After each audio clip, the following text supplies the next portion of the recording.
আমি আজকে এখানে কিছু বড়ই নিয়েছি আর কি, গাছের একদম টাটকা বড়ই গাছ থেকে ছিঁড়ে এনে এখানে আমি এই যে বড়ইগুলোকে আগে পানি দিয়ে ভালোভাবে ধুয়ে নিচ্ছি।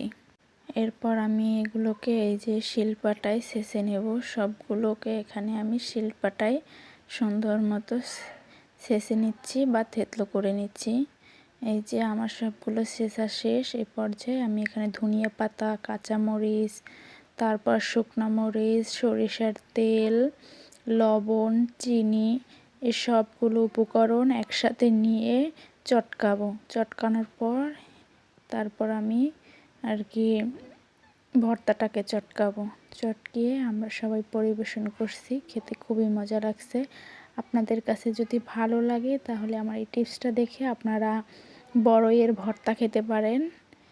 তো আপনাদের কাছে কেমন লাগছে ভিডিওটা কমেন্ট করে জানাবেন। এই যে দেখেন এখানে মাখছি, দেখি আমার ভয়েস দিতে এসে আমার জিভে জল চলে আসলো, আমার আবার খেতে মন চাইতে আছে।